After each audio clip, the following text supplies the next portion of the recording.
बंधुओं, महाराज परीक्षित जी ने सुखदेव जी से कहा, प्रभु आपने द्वितीय स्कंद में बताया था कि भगवान ने दानवराज बलि से 3 डग में भूमि मांग ली थी। क्या कारण था ऐसा कि भगवान को मांगना पड़ा? और जब 3 डग में सब कुछ नाप लिया था, 2 डग में तो कहते हैं तीसरे में बलि को बांध लिया। ये 3 डग भूमि मांगने से कौन सा हित साधन हुआ था? श्री सुकोवाचा, सुखदेव जी कहते हैं, राजन, जब दानव राज बलि इंद्र द्वारा युद्ध में प्राणों से तृप्त कर दिया गया, तब भृगुवंशियों ने उन्हें जिलाया। बलि ने उन भृगुवंशियों की बड़ी सेवा की। उन ब्राह्मणों ने बलि के द्वारा विश्वजीत नामक यज्ञ कराया। यज्ञ संपूर्ण होने पर अग्नि में से इंद्र के अश्वों के समान अश्व और सिंह के चिन्ह से चिन्हित ध्वजा युक्त रथ प्रादुर्भूत हुआ। उस रथ पर सवार होकर के उस रथ में क्या था? दिव्य धनुष, अक्षय बाणों का तरकस, कवच और सभी अग्नि प्राप्त हुए। बहुत हाई क्वालिटी के अग्नि बाण उसमें, जैसे परमाणु, हाइड्रोजन बम जितने भी बने हैं सब। महाराज पितामह प्रहलाद ने अम्लान पुष्प होते हैं, कभी आजकल खिलते हैं, आपने देखा होगा, अम्बलतास बोलते हैं, पीले पीले अंगूर के गुच्छे के टाइप में पेड़ों सड़क किनारे वृक्ष लगे होते हैं, बड़ा सुंदर आजकल फूल उसमें निकलता है। शुक्राचार्य जी ने शंख देकर विजय का आशीर्वाद दिया। जब इतना अस्त्र शस्त्र सब मिल गया था तो जो अधमरा क्या मार के ही छोड़ा था इंद्र ने। जब अमृत पा गए थे तो सब असुरों को बिल्कुल विध्वंस कर दिया था।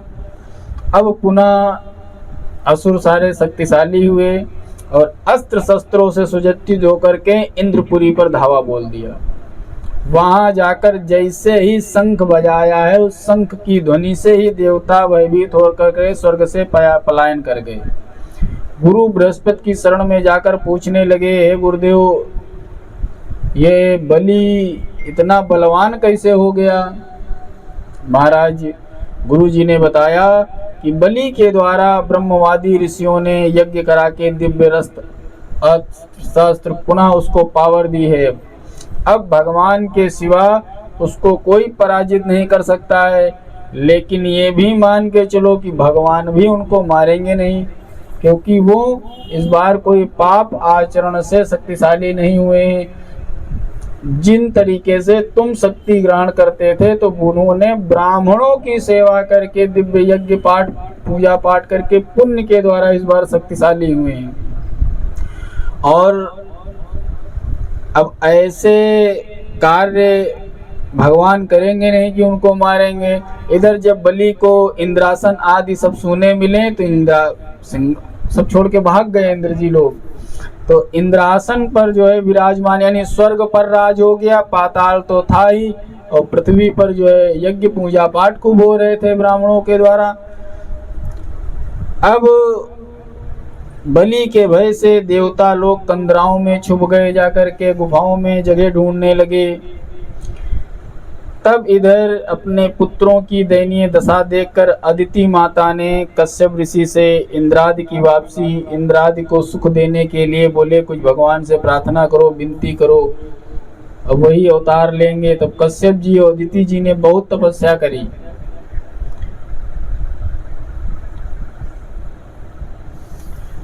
और कश्यप जी ने अदिति मैया से कहा, देवी तुम भगवान जनार्दन की पूजा करो, और जो व्रत मुझे प्रजाओं की कामना के लिए बताया था वो हरि तोषक व्रत कहा जाता है।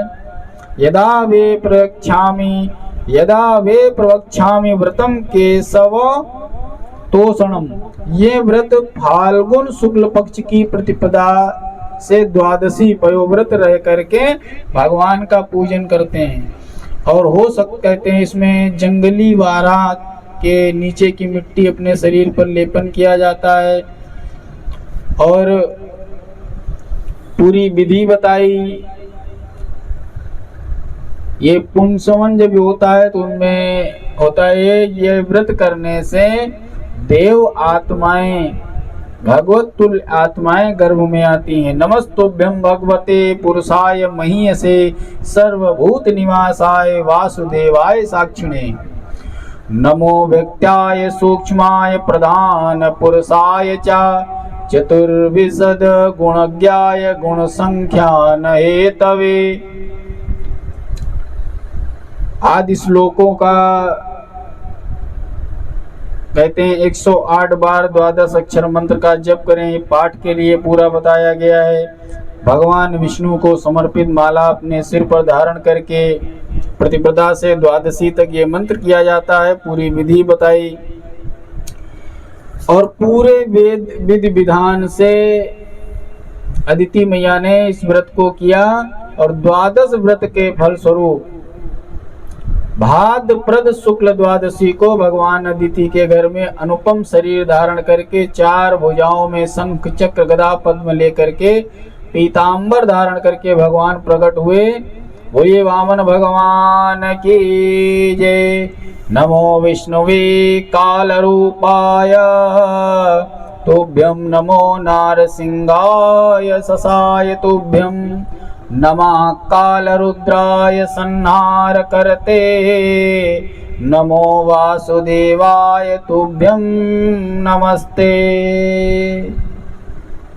हे काल रूप, हे विष्णु रूप, हे नरसिंह रूप, हे रुद्र भगवान, हे वासुदेव आपको नमस्कार है। और तभी भगवान छोटे हो गए, 52 अंगुल के हो गए। तभी बोलते हैं बोलिए वामन भगवान की जय।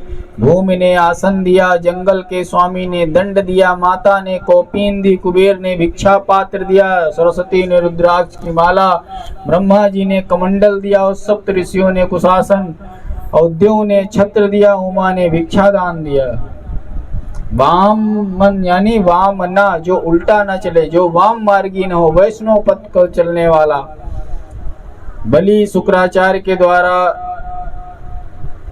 यज्ञ कराए जाने से बलवान बना है, लेकिन देवों से बदला लेने के कारण वो तामसी यज्ञ करवा रहे हैं, अतः सक्षम बनने पर उनका पराभव भी होना है।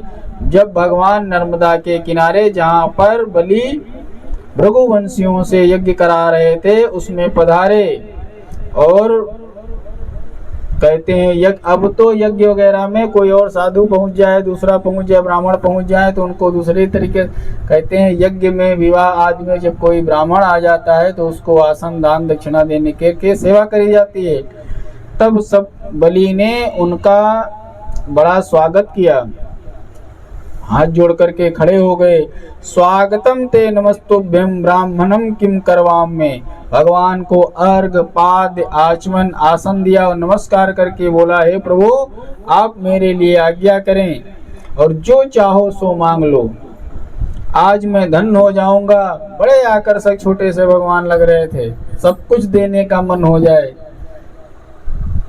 दर्शन मात्र से ही मोहित हो गए। बलि के ऐसे वचनों को सुनकर भगवान ने कहा, आपके वंश में कोई ऐसा राजा नहीं हुआ है जिसने याचकों से नहीं दूंगा कहा हो। राक्षसों में भी बड़ी बड़ी परंपरा नहीं है, और यदि आप देना ही चाहते हैं तो तुम हमें दे पाओगे। हम सोच रहे हैं 3 पग भूमि हमको दे दो। तो भगवान मुस्कुराए जबकि 3 पग भूमि, तो बलि बहुत जोर से हंसने लगे, कहने लगे, कहा पंडित जी तुमको जो है शर्म नहीं आ रही, आप किसके सामने खड़े हैं? मैं महादानी बलि हूँ, हमारे वंश में किसी ने ना नहीं करी तो हम तो कभी भी बगैर दान दिए पानी नहीं पीते। आप 3 पग, तो बोले हाँ 3 पग मांग रहे हैं, दे सको तो दे दो। महाराज अरे 3 पग इसमें कहने और पूछने की बात है, तो बोले हमको ऐसे नहीं चाहिए। अच्छा रोज कोई चीज कभी भी सुनो, हजारों लाखों खूब खर्चा करते हो घर में, एक बार कभी मान दो कि भगवान को हम जाके 101 रुपए का लड्डू चढ़ाएंगे जा करके, संकल्प करके। या संकल्प कर लो कि कोई भी व्रत का, पूजन का छोटा सा तुम संकल्प कर लो। देखो बेचैनी बढ़ती, वो संकल्प कितना भारी हो जाता है, जल्दी नहीं करा पाओ। अगर एक बार सत्यनारायण कथा घर में मान दो कि संकल्प करते हैं कथा हम फलाने दिन करा लेंगे, जैसे ही संकल्प लोगे वो संकल्प बड़ा होने लगता है। तो भगवान ने कहा बिना संकल्पेन बिना राजा यज्ञम चित कुरते न रहा फलस्य इत्याल्पकम तस्यार्ध चक्षयम भवेत। पद्म पुराण में कहा गया है, हे राजन, संकल्प के बिना जो कोई भी कर्म करता है उसका फल कम प्राप्त होता है। आप यज्ञ कर रहे हो सकता है उसका आधे फल मिले। तो कोई भी चीज बिना संकल्प के दान नहीं देनी चाहिए, क्योंकि भाई संकल्प करोगे, ब्राह्मण को जब संकल्प करे तो हाथ में जल लोगे, तुम्हारा नाम, गोत्र, कुल, खानदान बोल करके वो तुम्हारा दान में चला जाएगा। दैत्यराज बलि बोले, प्रभु आप आयु से बालक हैं, बुद्धि से भी बच्चे हैं, ये बताइए ये हम संकल्प हमारे लिए क्या करें? 3 पग भूमि का संकल्प, कोई प्रांत मांगते, जिला मांग लेते, मतलब राज्य मांग लेते। अब संकल्प 3 पग का करते हुए हमें शर्म आ रही है। और ये सब चर्चा कर रही थी, उसी समय गुरुदेव आ गए। भक्त और भगवान चर्चा कर रहे थे, गुरुजी बीच में आ गए। सुनो, बलि जी ने तिरछा देखा, जी गुरुजी प्रणाम, बताइए। माया माड़व को हरी,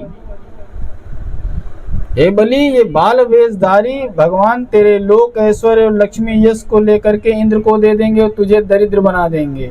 सर्वस्वम विष्णवे दत्वा मूढ़म वर्ति स्यते से कथम। बलि बोले,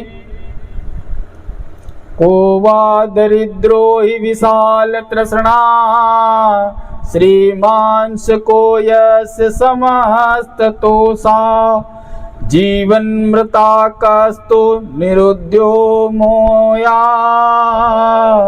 को वा अमृतस्यात् सुखदा निराशा।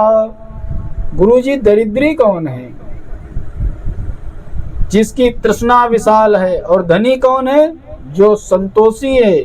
जीवित ही मरा कौन है? जो निकम्मा है। और अमृत क्या है? जो बिना किसी से आशा रखते हुए जीवन जीता है, वो अमर होता है। गुरुजी बोले, अरे मूर्ख, तुम मेरी बात नहीं समझ रहे हो। तो कहने लगे, गुरुजी अगर आपने हमें बताया है कि भगवान विष्णु है, तो यहाँ पर मैं दरिद्री कैसे हो जाऊंगा? जिसके आगे श्री हरि हाथ फैला रहे हैं, तो देने वाला बड़ा होता है कि लेने वाला बड़ा होता है? और आपने बता दिया, ठीक किया, अब तुम बिल्कुल पीछे नहीं हटेंगे। तो गुरु बोले, अरे मूर्ख, जब तुम सब कुछ इनको दे दोगे तो तुम अपना निर्वाह कैसे करोगे? मैं बार बार बता रहा हूं, ये कोई साधारण महात्मा नहीं, बहुत दिव्य तेज है जो भगवान विष्णु के सिर पे है। बलि बोले, गुरुजी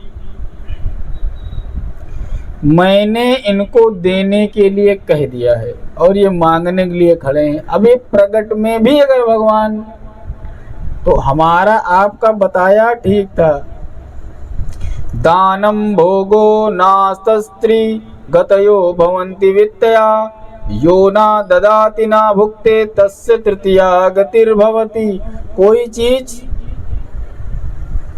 जान की जाए तो और आनंद है। भगवान ने संकल्प इधर हाथ में लेने की बात कही, गुरु ने परिचय करा दिया। गुरु का इतना ही काम होना चाहिए। अब गुरु का काम है भगवान से परिचय करा देना कि गुरु से दूर करा देना। क्या किया?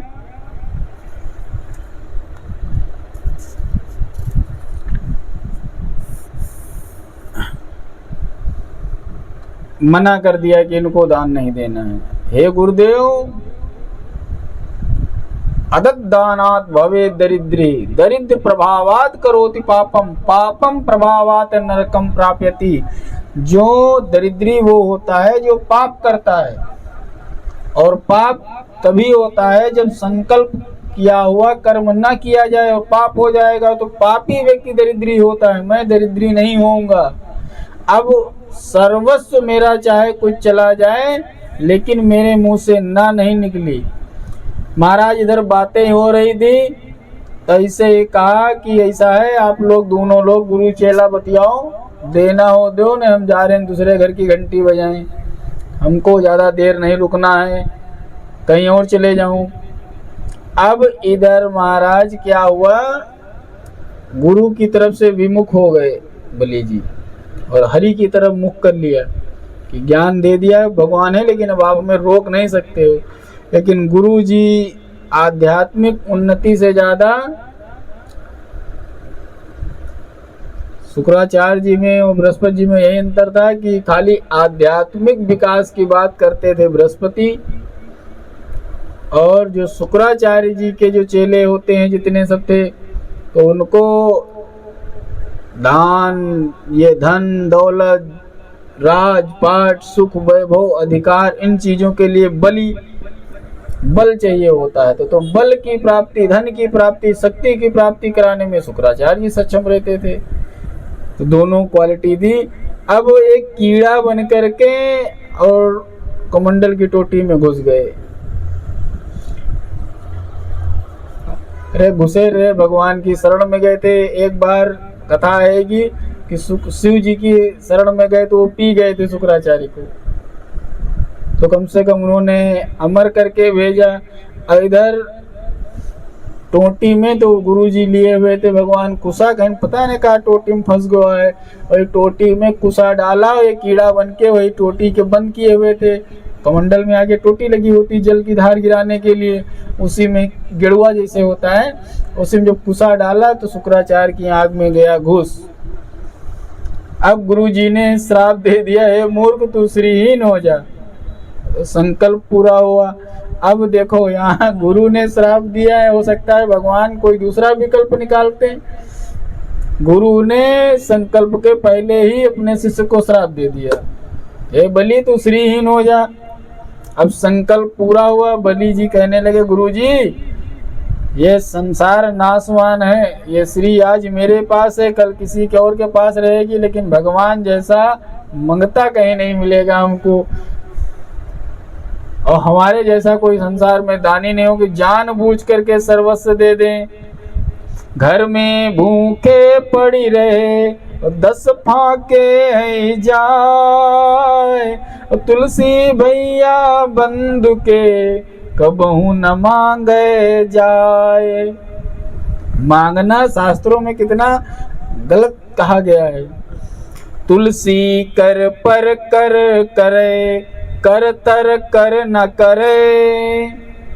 कर पर कर करो और करके तर कभी कर ना करो। तुलसी जी कह रहे हैं, तुलसी बाबा, तुलसी कर पर कर करे और कर तर करे न करे न कोई, जा दिन कर तर कर करे ता दिन मरण होय।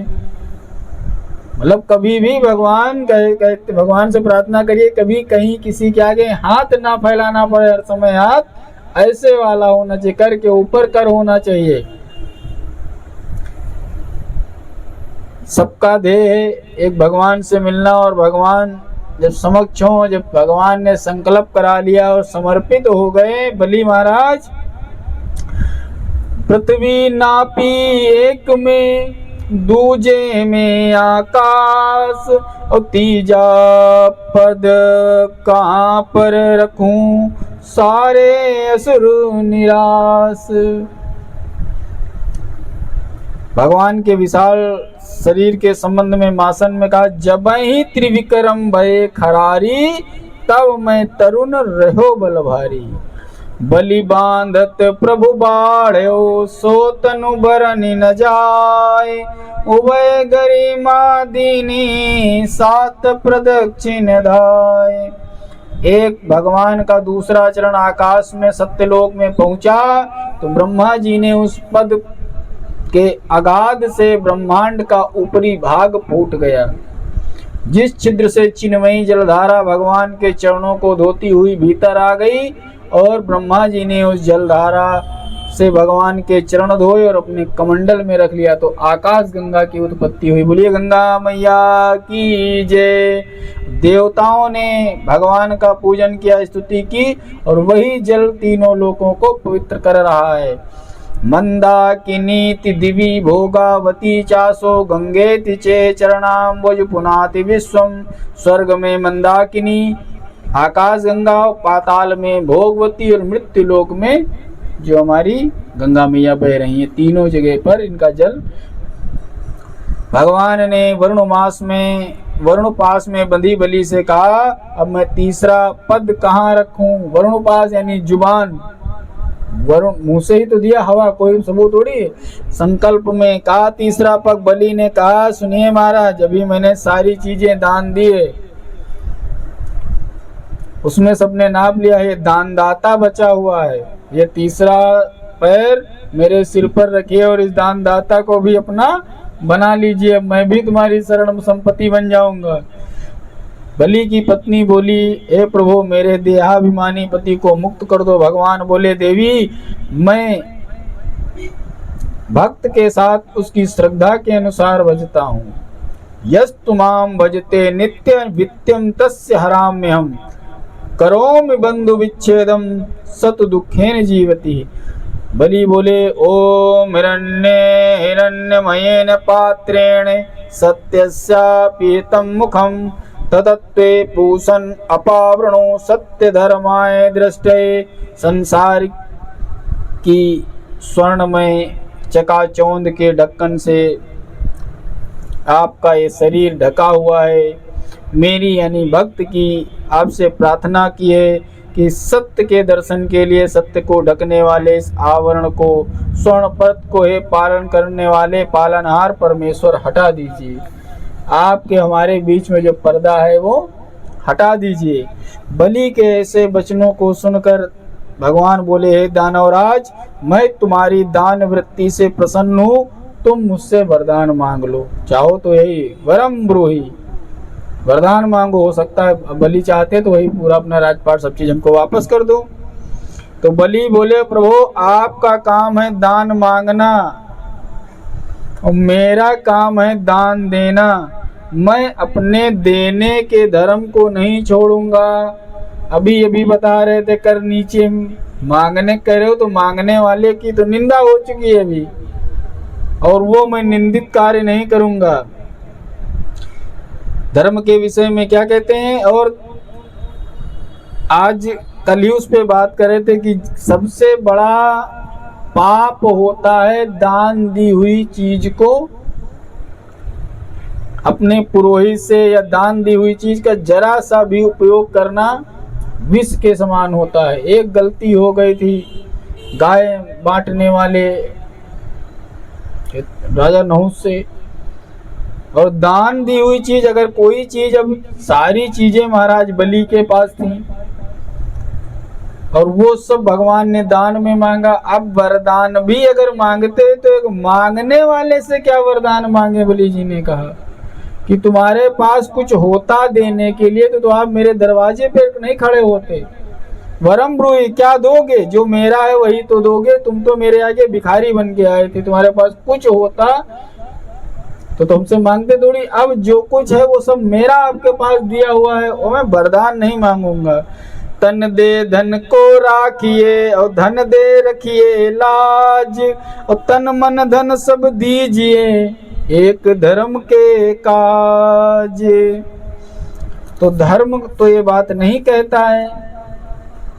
भगवान बोले, मैं तुम्हारी सहनशीलता से बहुत प्रसन्न हूँ, मैं जिस पर प्रसन्न हो जाता हूँ। संतापेश वेशु कौन्ते यदि मानम परित्यजे। संतापों को सहते हुए जो मान को छोड़ देता है, उसको मैं देवों को भी दुर्लभ अपना पद दे देता हूँ। बलि बोले, प्रभु कृपा करना चाहते हो तो इतना कृपा करो कि जो स्वरूप से हमें मोह लिया है, जो स्वरूप मेरे सामने बस गया है, तो मैं आपका हर समय दर्शन करता रहूं। भगवान ने कहा तथास्तु। अब भगवान ने बलि से कहा अब तुम सुतल लोक में जाकर स्वर्ग तुल्य सुख का ऐश्वर्य भोग करो, मैं वहां पर तुमको हर समय दर्शन दूंगा। अब कहते हैं महाराज पातासुतल लोक में 52 दरवाजे थे बलि के, कथा है। और कौन से दरवाजे से बलि निकले कब याद कर लें तो बिल्कुल दर्शन देने के लिए हर समय तैयार रहते थे। कब बलि याद कर लें दरवाजे के बाहर निकले महल से तो हम ना दिखें, तो पहरा दे रहे थे सुतल लोक के चारों तरफ। भगवान हरि पूरे नगर में व्याप्त हो गए। इधर जब बलि की पुत्री ने देखा था वामन भगवान को तो सोचने लगी कितना प्यारा बच्चा है छोटा सा, अगर ऐसा प्यारा पुत्र हमारे हो जाता तो सुख होता, हमको स्तनपान करा के पालने का जो है इसको सुख मिलता है, स्तनपान कराने का सुख सौभाग्य हमें मिलता है अर्थात माँ बनने का। और जब विराट रूप देखा तो उसने सोचा ऐसा लड़का होते तो हम जहर दे के मार देते। पहले संकल्प लिया कि ऐसा लड़का भगवान देते तो इसको मैं अपना स्तनपान कराती, और जब सारा भाई अपने पिता का जब सारा राजपाट चला गया ऐसे लड़के तो हम जहर दे के मार देते हैं, ये लड़का है। तो वही इच्छा भगवान के सामने वहां पर पूरी करी थी। तो इच्छा जो भगवान के सामने करोगे इसलिए बोला गया मंदिर में हास प्रयास, तीर्थ में, यात्रा में हर समय भगवान कभी न कभी प्रकट होते हैं। तो हास प्रयास, हंसी मजाक, पाप आदि से बचते रहना चाहिए। तीर्थ में हो, यज्ञ में हो, पूजा घर में हो, मंदिर में हो, भजन करते हुए इस समय संकल्प सिद्ध हो सकते हैं। तो भगवान के सामने जो संकल्प किया तो अगले जन्म में बनी पूतना, तो भगवान को वही संकल्प था कि स्तनपान करा के मारूंगी। तो स्तनपान वाली भी मनोकामना पूरी हुई और मोक्ष भी मिलना था क्योंकि भगवान का दर्शन हो चुका था, भगवान को अपना चुकी थी। तो जब भगवान ने उनको मारा तो भगवान में समाई गई। अब भगवान शुक्राचार्य से बोले आप बलि के इस यज्ञ को पूरा कराइए। शुक्राचार्य कहते हैं कि हे प्रभु आपके नामोच्चारण से सारी न्यूनताएं पूरी हो जाती हैं, तो फिर यहाँ आपका सर्वस्व अर्पण करके सर्वतोभाव से पूजन हुआ है। यहीं पे बोला गया सर्वतोभद्र मंडल। फिर न्यूनता कैसी, जिस यज्ञ में भगवान तृप्त हो गए, अगर आप तृप्त हो गए हो तो फिर यज्ञ न्यूनता फिर भी मैं आपकी आज्ञा का पालन करूंगा और पूर्णाहुति वगैरह सब चीजें डलवाई। बोलिए राधे राधे सीताराम। इसीलिए जब कभी भी दान की बात आती है बंधुओं विशेष ध्यान देना, ये खाली हाथ कभी भी किसी से कलावा नहीं, मुट्ठी में कुछ धन रख करके ही जो सामर्थ हो तो वही कलावा ही बांधने का नियम है। एन बद्धो बलि राजा दानवेंद्रो महाबला तेन त्वं प्रतिबंधामि रक्षे रक्षक माचल माचल। ये मंत्र से कलावा बांधा जाता है। लोकोक्ति है कि महाराज जब भगवान बहुत दिन तक नहीं आए तब लक्ष्मी जी परेशान हुई। तो लक्ष्मी जी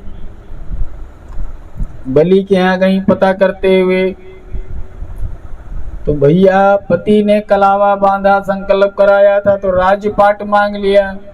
और आज बलि की बहन बन के लक्ष्मी जी गई राखी लेकर के, और महाराज बलि को सर्वप्रथम रक्षा बांधी। तो दान में उल्टा जो है गिफ्ट में अपने पति को लेकर के वापस आई और आशीर्वाद दिया कि तुम्हारे यहाँ कभी धन दौलत की कमी नहीं होगी।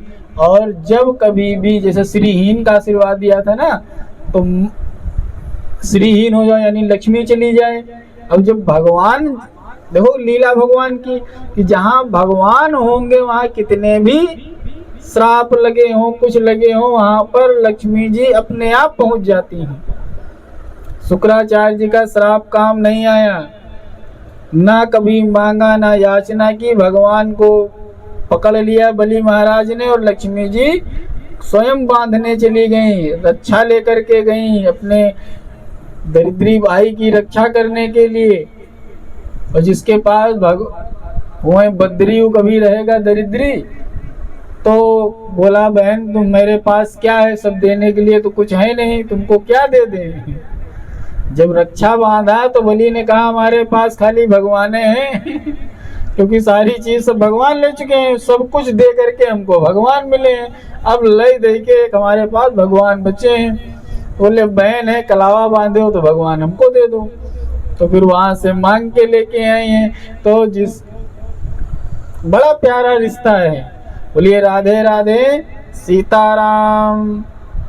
इसीलिए बहन बिटिया जब घर पे आती हैं तो उनको दान दक्षिणा दे के प्रसन्नता, क्योंकि वो तुम्हारी आयु यश कीर्ति बढ़ाने के लिए आती हैं। इसीलिए बहन बेटियों को पूजा जाता है और बहनों को विष्णु स्वरूप मान करके उनको मान्य माना जाता है।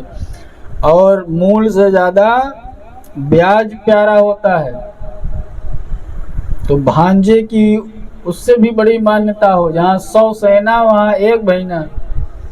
100 लोगों को 100 सेना को खिलाने से अच्छा है, ये नहीं कि मना है, अपना जो दान पुण्य करें, जो 100 लोगों को खिलाने का पुण्य मिलता है वो एक बहन के पुत्र यानी भांजे को खिलाने से पुण्य मिलता है।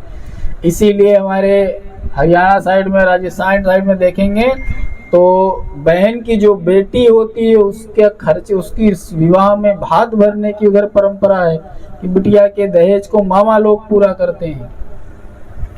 कहीं उधर से नानी बाई का मायरो सुना होगा, मायरा भरने के लिए आते हैं। नरसिंह मेहता जी के मायरे में जो है भगवान ने मायरा भरा था। तो भगवान सब कृपा करते रहते हैं, बस शरणागत रहो, वो चमत्कार करते हैं कि नमस्कार करते रहो, शरण में रहो वो, और प्रार्थना करते रहो। जय विधि हो नाथ हित मोरा, करहु सुबेगी दास मैं तोरा। बोलिए सच्चिदानंद भगवान की जय। नमः पार्वती पतये हर हर महादेव।